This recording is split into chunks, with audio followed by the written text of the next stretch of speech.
And they were ruled by a king called King Agokoli.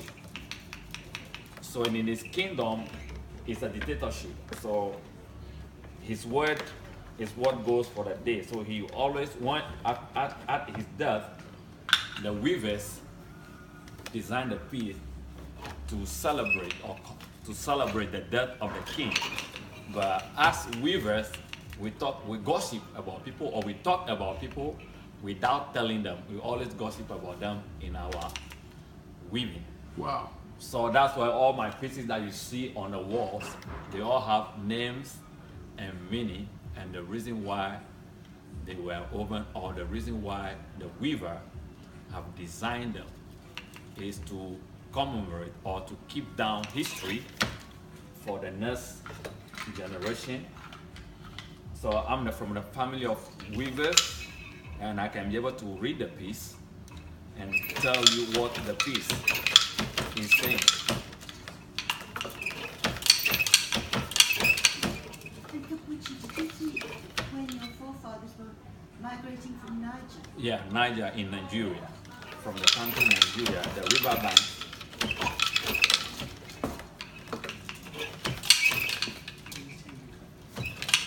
And one interesting thing about the piece, the reason why I said that we the weavers,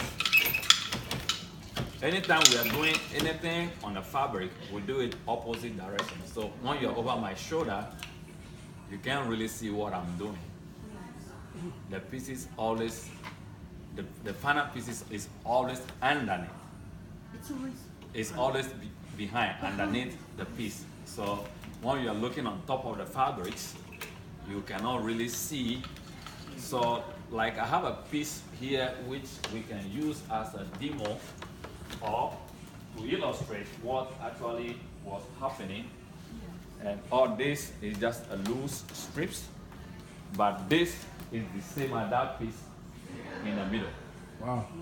The one Is that the yellow and green The piece? yellow, green, and red. The same exact. It's the same as this Wow. loose strips that I have in my hand. So what helped the weaver to do his weaving is the name. That's why names are very important in our culture. My last name is Ahiagble, Ahiagble. Now, that name, though I live here in the US, where when I did something either good or bad and I come on the news, it will take less than 25 minutes in the whole Ghana to find out where I'm from. So the name they can track you down with name down to your father. Like the book behind you called Master Weaver from Ghana, that's the book about my dad, because he taught weaving in the across the world for over 40 to 50 years. And this book won award 99.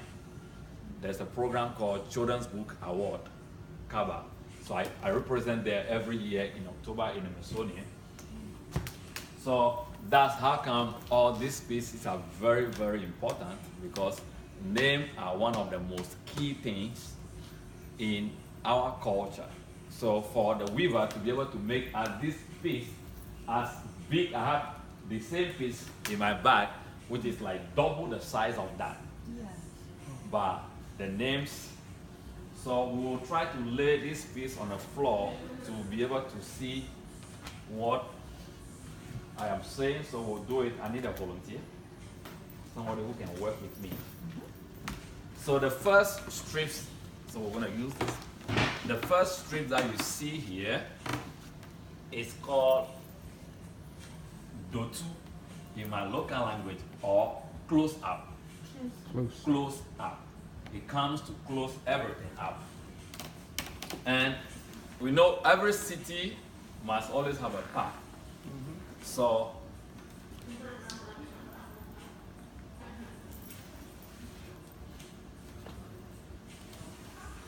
the next strip that you see here is called Go Over. Over. This piece is like a map. I will explain to you a little bit down the road.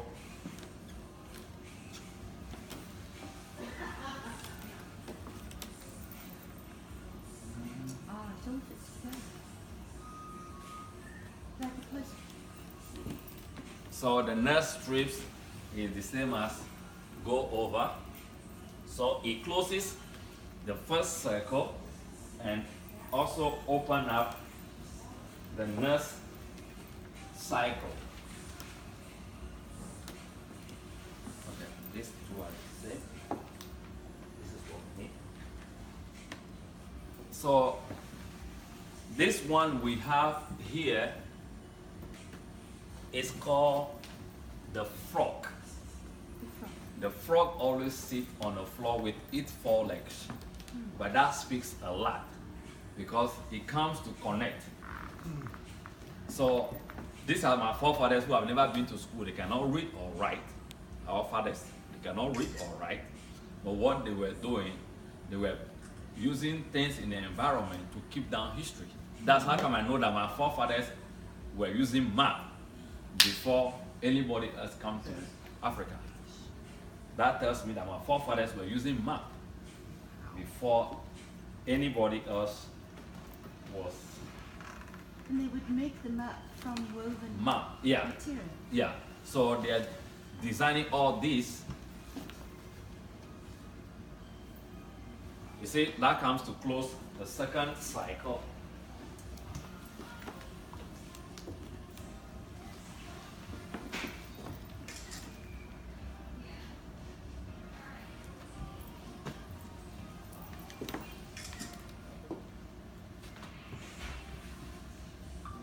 So when you say a map, would this tell you, This is going to explain itself very soon. okay, Very soon, the piece will explain itself.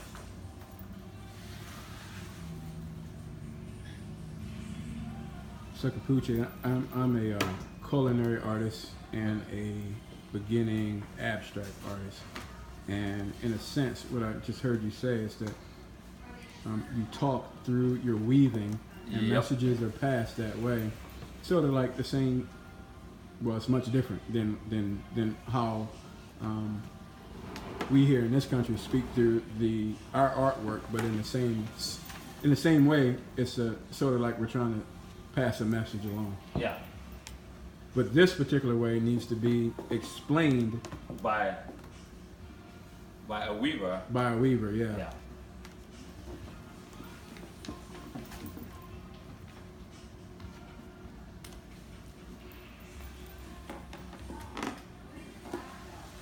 I have another question too. Yep. Now I understand that this is a man's craft in Ghana. Yeah. Could you give us a little a little knowledge on why and how is it a man's craft in Ghana, and why is it important for young men to learn very early how to weave like yourself?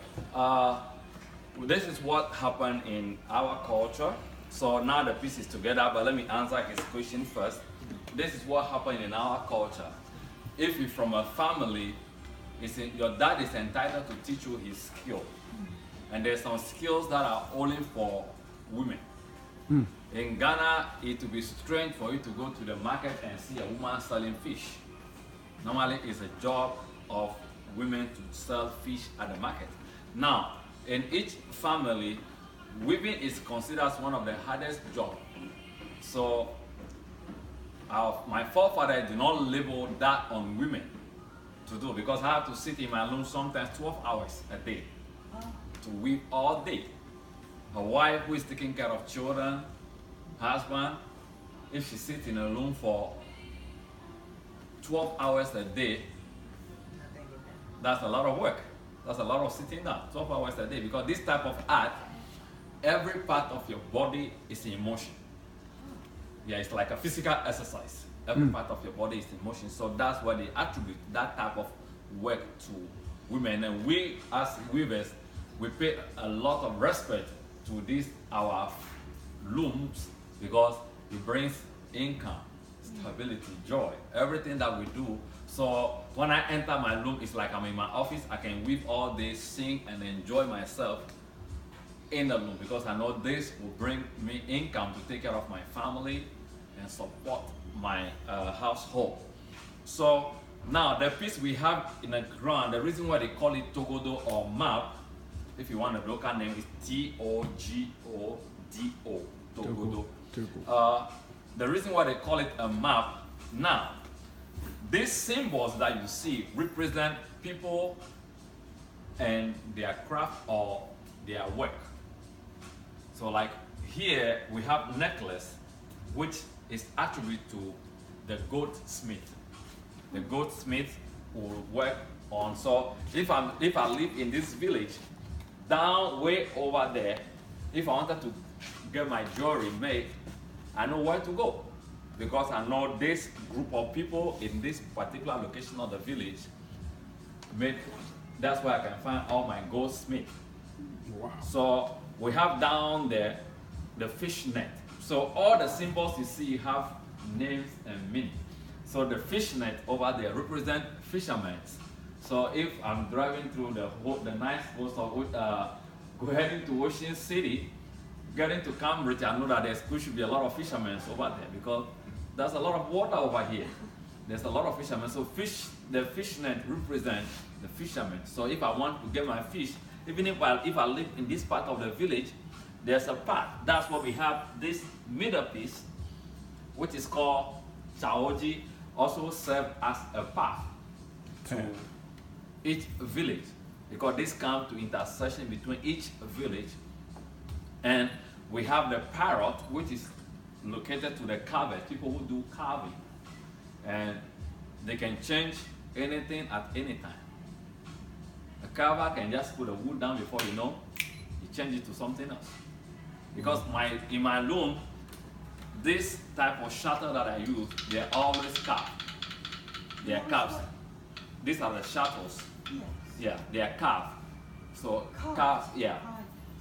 So carved artists. So if you go to my village, you find people, that's their profession. They don't do anything apart from carving shuttles. So every market day, they will bring their shuttles to market to come and sell. So it's a way of income for some. Yeah. So all my shuttles that I use, they're all carved. And then we have the stool. That stool is not just any other stool. It's a carved stool that are being used by queens and chiefs. So that tells you that there's a royal